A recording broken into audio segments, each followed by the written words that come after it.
বোন, আপনি প্রশ্ন করেছেন যখন কোরআনে এত বেশি বিজ্ঞানের কথা বলা হয়েছে, মুসলমানরা তাহলে কেন পেছনে পড়ে আছে?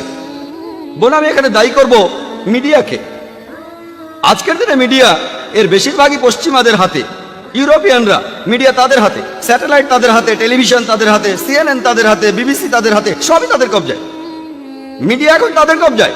আর আমরা সবাই যে বইগুলো স্কুলে পড়ি, কলেজে যে বইগুলো পড়ি, আপনারা দেখবেন সেখানে অষ্টম থেকে দ্বাদশ শতাব্দীতে এই সময়টা ছিল অন্ধকারের যুগ। কাদের জন্য অন্ধকার? ইউরোপিয়ানদের অন্ধকার যুগ, পুরো পৃথিবী না। আরব এবং মুসলিমরা তখন অনেক বেশি উন্নত ছিল। অষ্টম থেকে দ্বাদশ শতাব্দীতে মুসলিমরা অনেক উন্নত ছিল, ইউরোপিয়ানরা পিছিয়ে ছিল। সেজন্য তারা বলে তখন পৃথিবী ছিল অন্ধকার যুগ। আসলে পৃথিবী অন্ধকার যুগে ছিল না, ইউরোপিয়ানরা অন্ধকারে ছিল।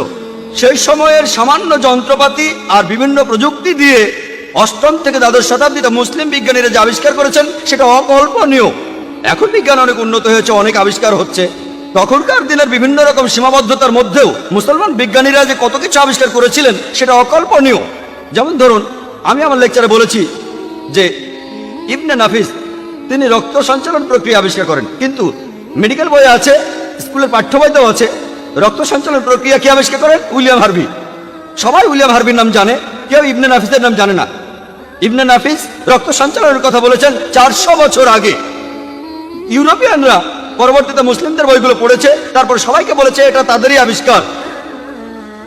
আপনারা যদি মুসলমানদের আবিষ্কারগুলো দেখেন, যেমন ধরেন আল ইদ্রিসি 1154 সালে তিনি প্রথম ব্যক্তি যিনি পৃথিবীর ম্যাপ আঁকেন, প্রথম পৃথিবীর ম্যাপ, প্রথম।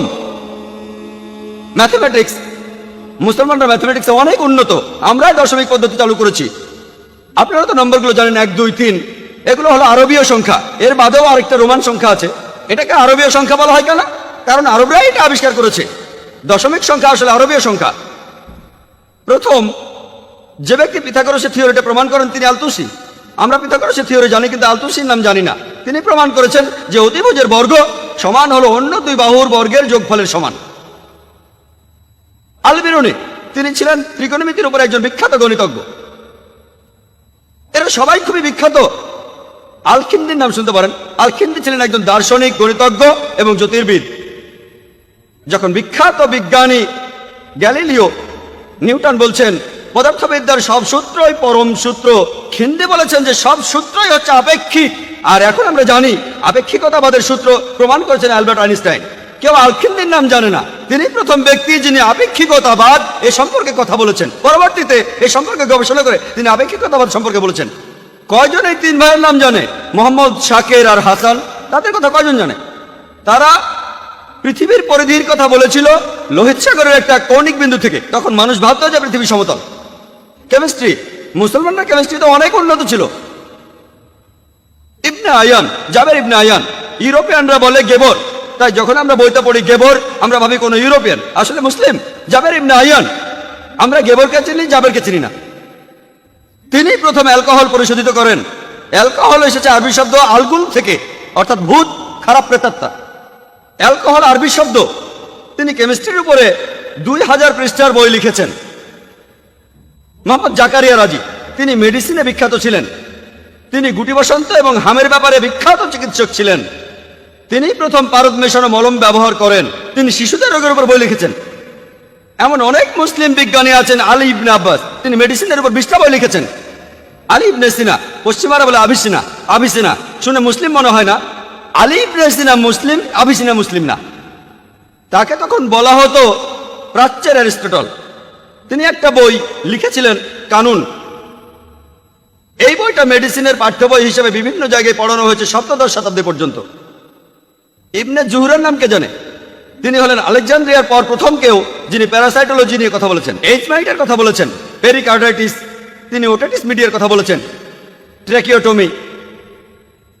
অনেক চিকিৎসক, আল জাহারি ছিলেন বিখ্যাত ডেন্টিস্ট, একজন সার্জন, এছাড়াও একজন প্রসূতি বিশেষজ্ঞ। তিনি সার্জারির বিভিন্ন রকম যন্ত্রপাতি আবিষ্কার করেন, গাইনোকোলজি আর ডেন্টিস্ট্রির যন্ত্রপাতি। আমরা অনেকেই হয়তো এগুলো জানি, কিন্তু মিডিয়া এখন রয়েছে পশ্চিমাদের হাতে। মুসলিমরা অনেক উন্নত, তবে আপনার কথাটা আমি মানছি, বর্তমানে আজকে মুসলিমরা জ্ঞানে বিজ্ঞানে পিছিয়ে যাচ্ছে। কারণটা জানেন? ইউরোপিয়ানরা এগিয়ে যাচ্ছে, কারণটা জানেন? মুসলিমরা পিছিয়ে যাচ্ছে কারণ তারা পবিত্র কোরআন থেকে দূরে সরে যাচ্ছে। আমরা ধর্ম থেকে অনেক দূরে সরে যাচ্ছি। আর ইউরোপিয়ানরা কেন এত উন্নত হলো জানেন? ধর্ম থেকে তারাও দূরে সরে যাচ্ছে। ইউরোপিয়ানরা উন্নত হচ্ছে কারণ তারা ধর্ম থেকে দূরে সরে যাচ্ছে।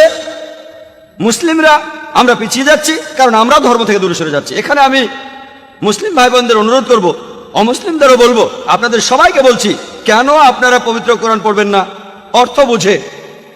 কেন আমরা আয়াতগুলোর অর্থ বুঝবো না? আমরা কোরআন নিয়ে যা করি চুমু দিয়ে উপরে রেখে দেই। কোরআন শুধু চুমু খেয়ে উপরে রাখার জন্য নয়, দৈনন্দিন জীবনে কোরআনের নীতি প্রয়োগ করতে হবে। যদি দৈনন্দিন জীবনে কোরআন মেনে চলেন, অর্থ বুঝে পড়েন, ইনশাল্লাহ আমরা আবার পৃথিবীতে সবার উপরে থাকবো। আশা করি উত্তরটা পেয়েছেন।